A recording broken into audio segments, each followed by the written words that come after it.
Hello students, basket full of moonlight, unit first point 1.3 basket full of moonlight.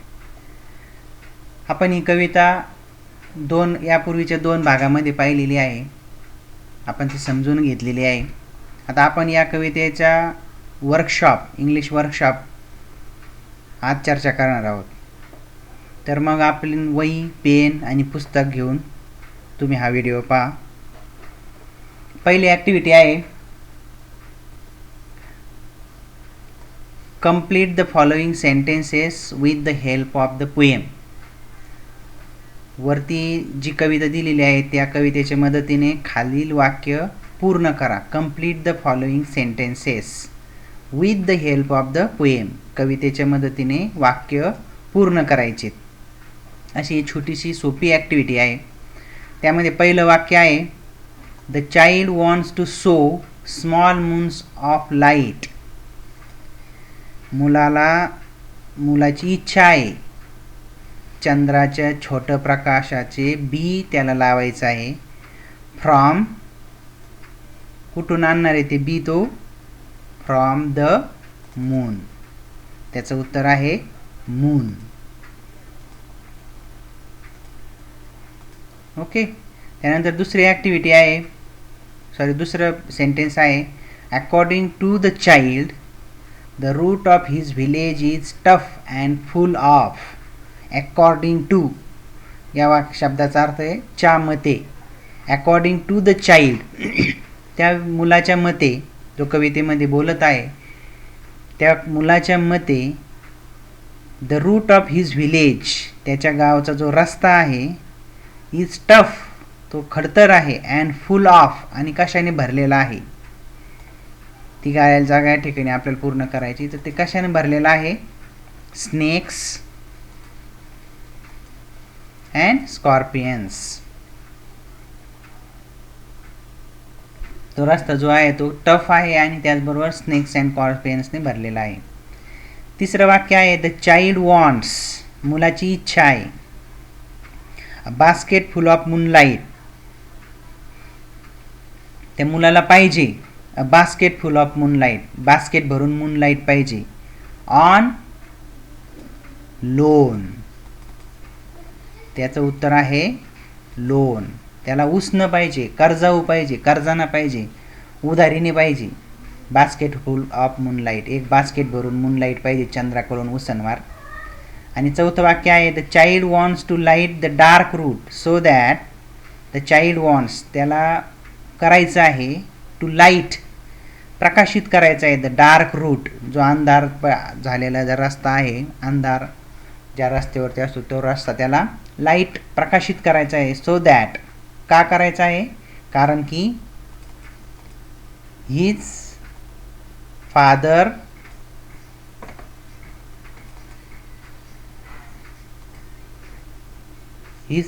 Comes home early. His father comes home early. त्याला ते रस्ता light त्याला प्रकाशित करायचा आहे की जेणेकरून त्याचे वडील लवकर घरी येऊ शकतील. तर अशा पद्धतीने सोपी ॲक्टिव्हिटी होती पहिली. दुसरी अतिशय सोपी ॲक्टिव्हिटी आहे write the describing words.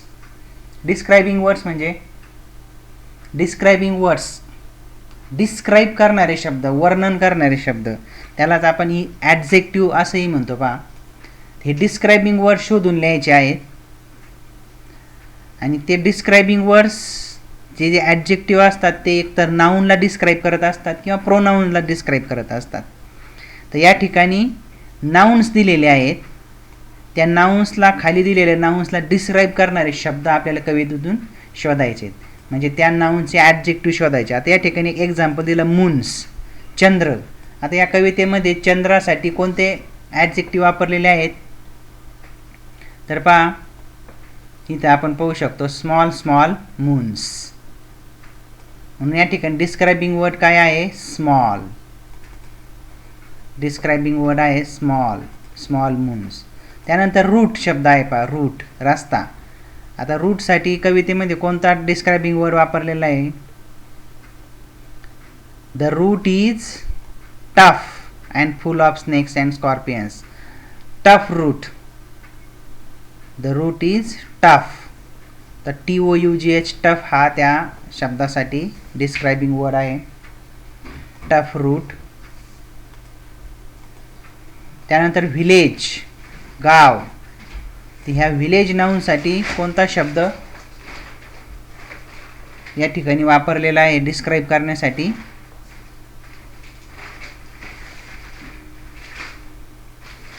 The whole village.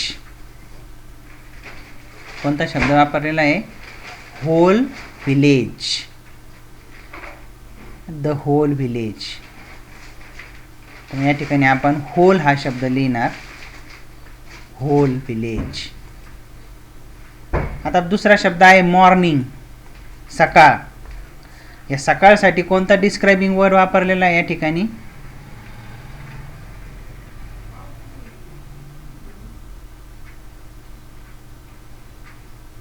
In the morning. Why? Early in the morning. Early morning. तर या ठिकाणी डिस्क्रायबिंग मॉर्निंगला डिस्क्राइब करणारा शब्द आहे अर्ली.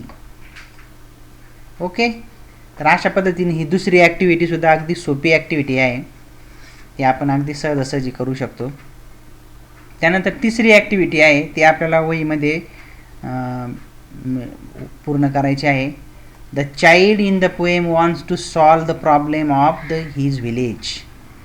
त्याच्या गावातील काही प्रॉब्लेम्स आहेत. ते problems the child wants to सोडवण्याचा तो त्याची इच्छा आहे. त्याला सोडवायचे आहेत ते problems. How can the child solve them. ते जे प्रॉब्लेम्स आहेत ते तो मुलगा कसं सोडवू शकतो? विथ द फॉलोइंग विशेस. खालील त्याचे ज्या इच्छा आहे त्या इच्छेच्या मदतीने किंवा त्याचे ज्या इच्छा आहेत त्या इच्छेनुसार त्या गावातील प्रॉब्लेम्स कसे सोडवू शकतो तो? Answer in your notebook. तर पहिली त्याची इच्छा काय आहे? Give me moonlight. तो चंद्राकडे इच्छा व्यक्त करतो. हे O moonlight, O moon, give me your light. Basketful or 2 basketfuls or seeds of moonlight. आणि याने तो काय करणार आहे? चंद्राकडे तो मागत आहे की तुझा मला चंद्रप्रकाश दे, चंद्रप्रकाशाचे बिया दे, की जेणेकरून मी काय करील? I will sow the seeds of moonlight along with the dark path from village to city. and that makes our villagers come home early with safety. Okay. तर समस्या कशी सोडवणार आहे? त्याच्या इच्छेनुसार. जर चंद्राने त्याला सीड्स दिले मूनलाईटचे तर तो काय करणार आहे? त्या रस्त्याच्या कडेला ते सीड्स लावणार आहे आणि मग तिथं चंद्राचा प्रकाश त्या रस्त्यावर पडेल. And all villagers including his father come home early safely. सुरक्षित. because the route is very dark and it is full of snakes and scorpions. त्या अंधार असतो त्या रस्त्यावर खूप आणि तिथे खूप स्नेक्स आणि स्कॉर्पियन्स पण आहे. त्यामुळे त्या लोकांना खूप काळजीपूर्वक हळू यावं लागतं. प्रकाश असेल तर ते सर्व गावातील लोक सहजासहजी आणि लवकर घरी येऊ शकतील सेफली. तर अशा पद्धतीने तो सॉल्व करू शकतो. तर पुढची एक विषय आहे त्याची I want to light the dark route so that my father returns early. मला त्या डार्क रूटला प्रकाशित करायचं आहे की ज्यामुळे माय फादर रिटर्न्स अर्ली, माझे वडील लवकर घरी येतील. तर या ठिकाणी त्या 2 विषयाचे उत्तर आपण आपल्या वहीमध्ये लिहायचे. आता फोर्थ ॲक्टिव्हिटी पहा. Pick out and write lines from the poem that prove the following. Pick out म्हणजे शोधा, अँड राईट आणि लिहा. अशा ओळी शोधा आणि लिहा वहीमध्ये की ज्या खालील वाक्य सिद्ध करतात. खालील जे ABC 3 वाक्य दिलेले आहेत ते वाक्य सिद्ध करण्यासाठी प्रूव्ह करणे म्हणजे सिद्ध करणे ओळी शोधायचे आहेत. पहिलं वाक्य आहे father reaches home late after dark. वडील उशिरा घरी येतात अंधार पडल्यावरती. आता हे सिद्ध करणारं वाक्य कवितेमध्ये कोणतं आहे मग? पहा शेवटच्या 2 कडव्यामध्ये. O moon give me basket full of moonlight on loan. I want to light the dark route so that my father returns early. हे पहा हे वाक्य आहे. I want to light the dark route so that my father returns early. हे वाक्य त्या ठिकाणी आपण when my father returns home, sorry father reaches home, वडील उशिरा घरी पोहोचतात हे सिद्ध करणार वाक्य आहे. When my father returns home as I was asleep.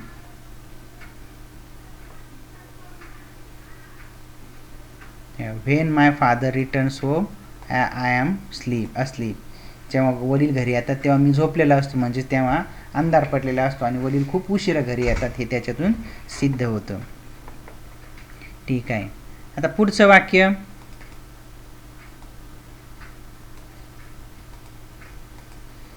Eager to hear fairy tales from his father. Poet जो आहे किंवा चाइल्ड जो आहे तो ईगर आहे, उत्सुक आहे गोष्टी ऐकण्यासाठी त्याच्या वडिलांकडून. हे वाक्य आपल्याला कोणत्या लाईनमधून सिद्ध होतंय? I too want to hear fairy tales and stories from him.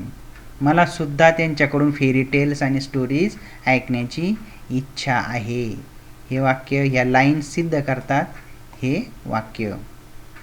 I too want to hear fairy tales and stories from him.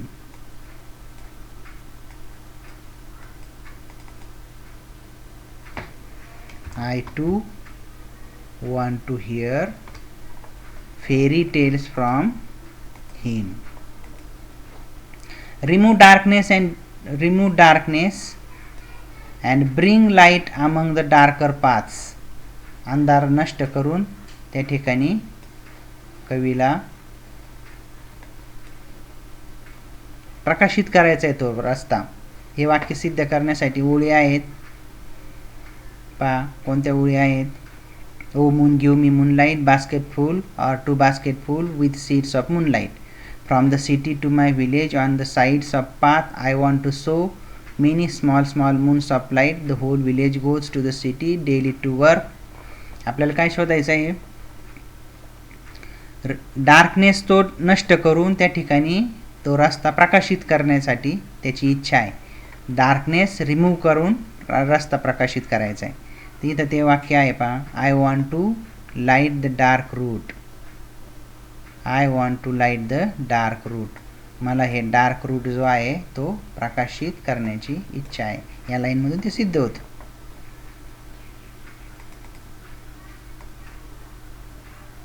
I want to light the dark route. ठीक आहे. अशा प्रकारे ही चौथी ॲक्टिव्हिटी पण सोपी होती. आता यानंतरची पाचवी ॲक्टिव्हिटी आहे ती अगदी सोपी आहे, आपल्या सर्वांना येऊ शकते अशी आहे. पहा, write as many words as you can. As many as, जितके शक्य आहे तुम्हाला तितके शब्द लिहा.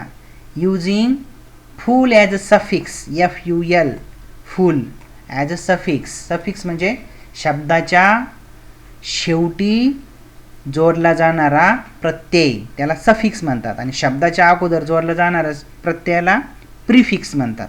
ओके. तर आपल्याला या ठिकाणी फुल हा सफिक्स लावून शब्द बनवायचे आहेत, जितके तुम्हाला शक्य आहे तितके. एक्झाम्पल दिलं पहा त्यांनी. बास्केट हा एक शब्द आहे आणि त्याला फुल हा शब्द सफिक्स लावलेला आहे आणि त्यापासून बास्केट फुल तयार झाला. त्यानंतर बकेट हा शब्द आहे, त्याला FUL हे सफिक्स लावलं आणि बकेट फुल शब्द तयार झाला. असे आपल्याला शब्द तयार करायचे आहेत. करू शकतो आपण. पहा उदाहरण आणखी पाहू आपण. हँड, त्याला फुल हा शब्द सफिक्स लावला, हँडफुल. ब्युटी, हँडफुल. त्यानंतर ब्युटी, BEAUTY, परंतु या ठिकाणी FUL सफिक्स लावल्यामुळं वायचा IO झाला आणि तो शब्द झाला ब्युटीफुल. त्यानंतर केअर हा एक शब्द आहे आणि त्याला सफिक्स लावला, झाला केअरफुल. त्यानंतर पॉवर, त्याला FUL सफिक्स लावला, झाला पॉवरफुल. त्यानंतर टीयर म्हणजे अश्रू, त्याला सफिक्स लावला FUL, टीयरफुल. यूज वापर, यूजफुल. कप अँड सॉसर, त्यातला कपफुल. त्यानंतर शेमफुल आणि डाऊट त्याला एस सफिक्स लावला आणि तो झाला डाऊटफुल. अशा पद्धतीने पहा आपण सफिक्स FUL सफिक्स लावून असे असंख्य शब्द तयार करू शकतो. आता या व्यतिरिक्त तुम्ही तुमच्या वहीमध्ये शब्द लिहायचे. जे आपण या ठिकाणी पाहिले ते तर लिहायचेच, परंतु त्या व्यतिरिक्त शब्द आपण आपल्या वहीमध्ये हा व्हिडिओ पॉज करून लिहून काढायचे. ओके. आता 6th ॲक्टिव्हिटी पहा. Pick out the examples of alliteration and repetition from the poem. Alliteration and repetition from the poem. Examples उदाहरण. पिक आउट शोधा. असे उदाहरणं शोधा. कशाचे उदाहरणं शोधायचे? तर ॲलिट्रेशनचे उदाहरण शोधायचं पहा. Alliteration and repetition. Alliteration and repetition काय आहेत? काय आहेत alliteration and repetition? Figures of speech आहेत. काय आहेत? Figures of speech. अलंकार आहेत पहा. मराठीमध्ये आपल्या जसे अलंकार असतात तसे इंग्रजीमध्ये आहे, आपण पाहिलेलं आहे अलंकार. तर हे ॲलिट्रेशन अँड रिपिटेशन अलंकार आहेत. यांच्यामध्ये थोडासा फरक आहे, त्यामुळे फारसं कन्फ्युजन याचं होत असतं आणि अगदी सोपं पण आहे पहा. आता ॲलिट्रेशनचं उदाहरण पाहू आपण. त्या उदाहरणावरून तुमच्या लक्षात येईल की ॲलिट्रेशन आणि रिपिटेशनमध्ये काय फरक आहे. ओके. आता या ठिकाणी पहिलं कडवं आहे, त्याच्यात पहा. O moon give me moonlight. O moon give me moonlight. Basket full or 2 basket full with seeds of moonlight. आता या ठिकाणी मून शब्द पहा. मून, इथं मून आहे, त्यानंतर मूनलाईटमध्ये मून आहे, त्यानंतर इथं पूर्ण मूनलाईट आहे. म्हणजे एका वाक्यामध्ये मून हा शब्द 3 वेळेस रिपीट झाला. ओके. 3 वेळेस तो रिपीट झाला. त्याचबरोबर बास्केट फुल मध्ये बास्केट फुल आणि हा बास्केट फुल हाही 2 वेळेस रिपीट झाला. तर हे शब्द रिपीट झालेत पहा. पूर्ण शब्द. जेव्हा पूर्ण शब्द रिपीट होतात तेव्हा तो अलंकार होतो कोणता? तो अलंकार होतो रिपिटिशन. रिपिटिशन हा रिपिटिशन अलंकाराचं उदाहरण आहे. मून मून, बास्केट बास्केट हे रिपीट झालेले शब्द आहेत, म्हणून या ठिकाणी तो रिपिटिशन हा अलंकार आहे. आता दुसरा कडवं पाहूया. From the city to my village on the sides of the path I want to sow many small small moons of light. आता या ठिकाणी पहा काय झालेलं आहे. I want to sow. आता ह्या सो मधला स, त्यानंतर ह्या स्मॉल मधला स आणि ह्या स्मॉल मधला स काय आहे? हे या शब्दाचे पहिले उच्चार आहेत पहा, की जे सारखे आहेत. आता या वरच्या वाक्यामध्ये आपण पाहिलं इथं मून मून, बास्केट बास्केट फुल, मूनलाईट हे पूर्ण शब्द रिपीट झालेले होते, म्हणून त्याला रिपिटेशन म्हणलं. पण या ठिकाणी मात्र फक्त शब्दाचं काही उच्चार, सुरुवातीचा उच्चार, तोही सुरुवातीचा उच्चार रिपीट झालेला आहे. I want to sow. Sow मधला स, स्मॉल मधला स, पुन्हा स्मॉल मधला स रिपीट झालेला आहे. 3 वेळेस स उच्चार एका वाक्यामध्ये आलेला आहे. उच्चार फक्त ध्यानात घ्या. म्हणून या ठिकाणी हा अलंकार होतो ॲलिटरेशन. ॲलिटरेशन आलं लक्षात? रिपिटेशन आणि ॲलिटरेशन मधला फरक. रिपिटेशन म्हणजे पूर्ण शब्द रिपीट होतो आणि ॲलिटरेशन म्हणजे फक्त शब्दातला पहिला उच्चार रिपीट होतो. ओके. आता पाहूया पुढचं उदाहरण. The whole village goes to city daily to work. यात कोणताही शब्द आणि उच्चार कोणताही रिपीट झालेला नाही. It becomes dark on its way back as my village is quite far. It becomes dark on its way back as my village is quite far. आता याच्यातही पहा बिकेम्स मधला बी आपण जर पाहिला ब, बिकेम्स मधला ब आणि बॅक मधलाही ब. एकाच वाक्यामध्ये ब हा साऊंड दोनदा आला. मग या ठिकाणी ॲलिट्रेशन हा अलंकार होऊ शकतो पहा. इथंही ॲलिट्रेशन आहे.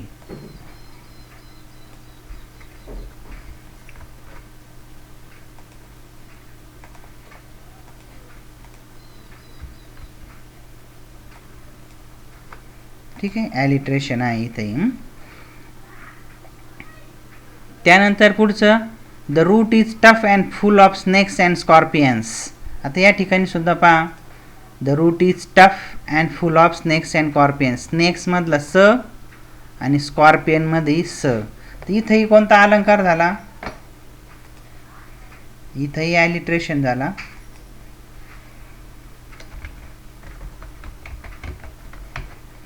इथंही ॲलिट्रेशन झाला का?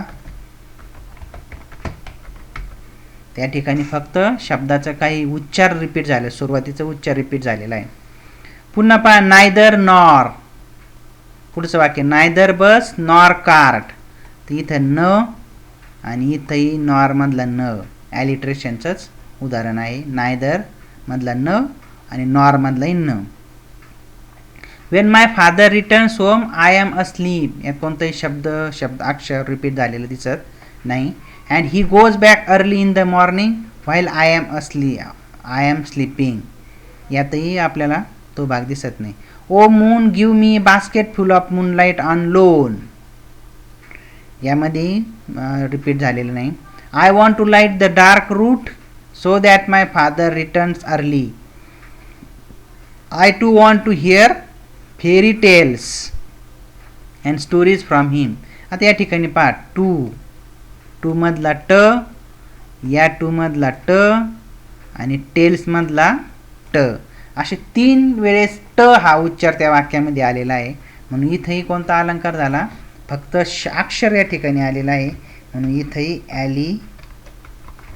ॲलिट्रेशन हा अलंकार झालेला आहे. त्यानंतर पुढचं, O moon give me basket full of moonlight I want to sow seeds of moon on the sides of the path. आता इथं कोणतं झालंय पहा, सो मध्ये स, सीड्स मध्ये स आणि पुन्हा साइड्स मध्ये स.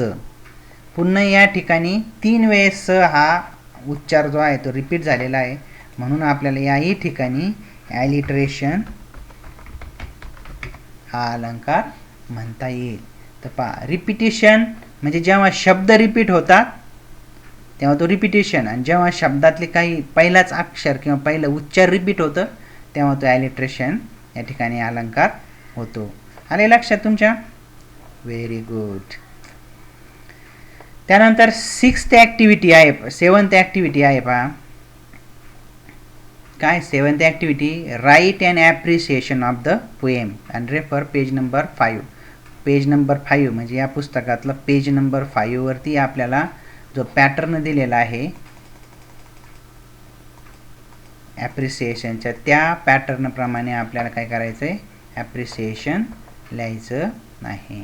हे पहा, या ठिकाणी आपल्यासमोर तो पॅटर्न दिलेला आहे.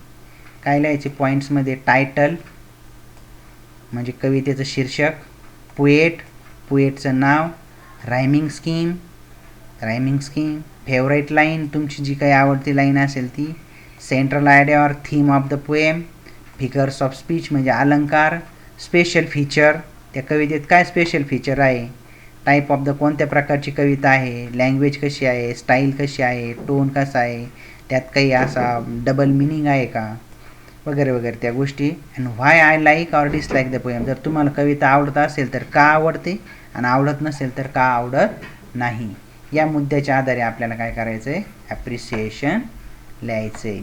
आले लक्षात? ते हे मुद्दे वहीमध्ये लिहून त्या पद्धतीने आपण ॲप्रिसिएशन पूर्ण करायचं आहे. आपल्याला परीक्षेला आता यामध्ये पूर्ण ॲप्रिसिएशन असं येणार नाही. पूर्वी 10 मार्काला येत होतं, आता ते फक्त 5 मार्काला येणार. मग त्यामध्ये टायटल, पोएट, राईम स्कीम, त्यानंतर सेंट्रल आयडिया आणि फिगर्स ऑफ स्पीच या गोष्टींनाच फक्त परीक्षेमध्ये विचारलं जाईल. परंतु आपण मात्र आहे या पद्धतीनं ते त्या ठिकाणी लिहायचं आहे प्रॅक्टिस म्हणून. ओके.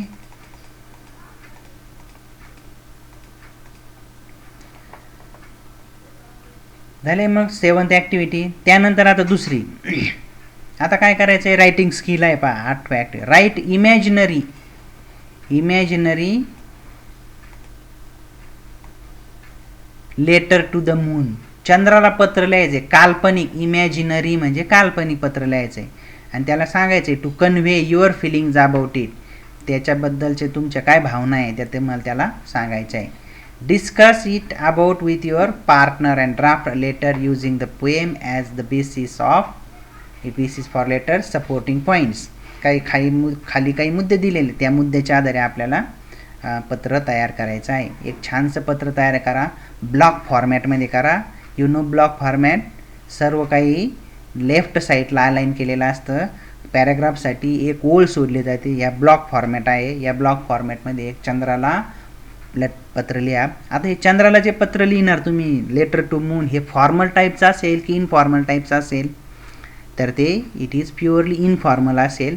ते घरगुती पत्रामध्ये येईल. त्या पद्धतीने तुम्ही लिहा. चंद्र की एखादं त्याचं ऑफिस नाही, कार्यालय नाही की जिथं आपण त्या चंद्राला पत्र पाठवणार आहे. त्याला आपण एक मित्र म्हणून, त्याच्याबद्दल एक कृतज्ञता म्हणून, व्यक्ती म्हणून त्या ठिकाणी ते पत्र पाठवते, म्हणून तो इनफॉर्मल प्रकारामध्ये येईल. अशा पद्धतीचं एक छानसं ब्लॉक फॉर्मॅटमध्ये पत्र आपण लिहायचं आहे. ओके, ठीक आहे. आता पुढची ॲक्टिव्हिटी काय आहे? Discuss with your friend, brother, sister, your classmate and write your list of wishes to make your village people happy. तुमच्या गावातील लोकांना आनंदी बनवण्यासाठी तुमची काय इच्छा आहे, तुमचं गाव समृद्ध बनवण्यासाठी तुम्हाला काय करण्याची इच्छा आहे, ते तुमच्या भावाबरोबर, बहिणीबरोबर, मित्राबरोबर, क्लासमेटबरोबर चर्चा करा आणि खालील शब्दांचा उपयोग करा. उदाहरणार्थ पहा, ग्रेट शब्द दिलेला आहे. तर मग इथं तुमची काय इच्छा आहे, ग्रेट काय करायचे, ग्रेट. तर मग आपण वाक्य तयार करू शकतो. I wish to make my village great. मला माझ्या गावाला महान बनवायचं आहे. I wish to make my village great. त्या ठिकाणी हा शब्द त्या वाक्यामध्ये आला पाहिजे किंवा या शब्दांच्या मदतीने आपण एक एक वाक्य करून विश तयार करायची. विश, इच्छा. ओके. त्यानंतर आता 10th ॲक्टिव्हिटी आहे. पहा, मजेशीर ॲक्टिव्हिटी आहे. Let's compose imaginary poetic lines. Compose म्हणजे तयार करणे. काल्पनिक लाईन्स बनवायच्या या कवितेला. जणू काही तुम्ही एक पोएट आहात असं समजून ही एक लाईन तुमच्या समोर दिलेली आहे, तिला दुसरी लाईन कवितेला बनवायची आहे. सोविंग द सीड्स एक्झाम्पल मी दाखवतो. पहा, तुम्ही तुमची वेगळी करा. मी माझं एक्झाम्पल दिलेलं आहे, हेच तुम्ही करा असं नाही, तुम्ही दुसरं करा. Sowing the seeds of moonlight. Sowing the seeds of moonlight. I can light the dark route in night. हे मी तयार केलेलं आहे. Okay. Sowing the seeds of moonlight, I can light the dark route in night. Traveling among the stars in galaxy. Traveling among the stars in galaxy. Galaxy मध्ये, स्टार्सच्या गॅलेक्सीमध्ये फिरणं, त्यासाठी मी दुसरी line तयार केलेली आहे.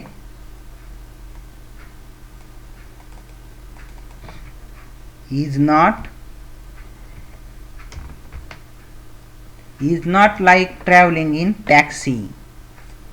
गॅलेक्सीमध्ये फिरणं म्हणजे टॅक्सीमध्ये फिरणं असं नाही आहे. म्हणून मी एक छोटीशी माझ्या पद्धतीने ती एक लाईन तयार केली. तुम्ही याऐवजी दुसरी लाईन तयार करा.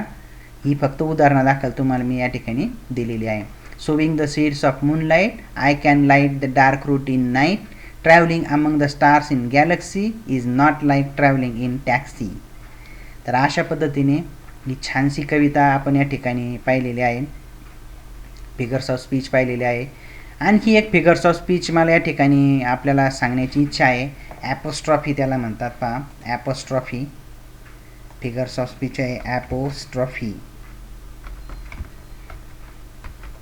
ॲपोस्ट्रॉफी हा फिगर्स ऑफ स्पीच आहे. ॲपोस्ट्रॉफी. ॲपोस्ट्रॉफी. ॲपोस्ट्रॉफी म्हणजे काय? हा ॲपोस्ट्रॉफी केव्हा होतो आणि या कवितेत कुठं आहे आपण पाहूया.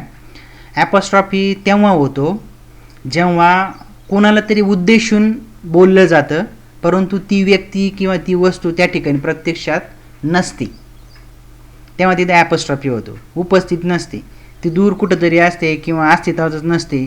अशा व्यक्तीबरोबर जेव्हा बोलल्यासारखं दाखवलं जातं तेव्हा त्या ठिकाणी ॲपोस्ट्रॉफी हा अलंकार होतो. पहा, मग या ठिकाणी ओ मून हे एक्झाम्पल आहे. ओ मून,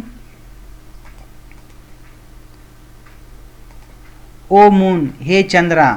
ओ मून. आता प्रत्यक्ष चंद्र ऐकण्यासाठी उपस्थित आहे का? तिथं नाही आहे, तो दूर आहे, परंतु जणू काही कवितेबरोबर बोलत आहे असं दाखवलेलं आहे. म्हणून या ठिकाणी ओ मून गिव्ह मी अ मूनलाईट हा ॲपोस्ट्रॉफी ॲपोस्ट्रॉफी या अलंकाराचं सुद्धा ते उदाहरण आहे. आलं ध्यानात? चंद्र त्या ठिकाणी उपस्थित आहे का? नाही. आणि तरीसुद्धा त्याच्याबरोबर बोलल्यासारखं दाखवलं जातं, तो ऐकत आहे असं दाखवलं जातं आहे, तेव्हा त्या ठिकाणी होतो ॲपोस्ट्रॉफी अलंकार. असाच पुन्हा O moon give me a basket full of moonlight, इथंही तो ॲपोस्ट्रॉफी आहे. त्या ठिकाणी ॲलिट्रेशन, रिपिटेशन आणि ॲपोस्ट्रॉफी हे अलंकार आपण पाहिलेले आहेत. तर आपण ते पुन्हा वहीमध्ये लिहून त्याचे प्रत्येकी उदाहरण वहीमध्ये व्यवस्थित लिहून घेणं अपेक्षित आहे. ठीक आहे मित्रांनो, या पद्धतीने आपण बास्केट फुल ऑफ मूनलाईट ही कविता जी आहे ती पूर्ण केलेली आहे. सुनील शर्मा यांनी तिला ट्रान्सलेट केलेलं आहे, हे आपण पाहिलेलं आहे. त्याची वर्कशॉप आपण पूर्ण केलेला आहे. आणि आता बाकी तुमचं काम शिल्लक राहिलेलं आहे, तुम्ही ते करणार आहात प्रामाणिकपणे. आणि तुम्हाला हा व्हिडिओ आवडला असेल तर नक्कीच त्याला लाईक करा, म्हणजे मलाही समजेल की मी शिकवत आहे ते बरोबर आहे. आणि सबस्क्राईब करा, म्हणजे जेव्हा मी व्हिडिओ टाकेल तेव्हा तुम्हाला मेसेज टाकून सांगण्यापेक्षा तुम्हालाच ॲटोमॅटिकली त्या ठिकाणी मेसेज येईल. तर लाईक अँड सबस्क्राईब करायला अजिबात विसरू नका. धन्यवाद.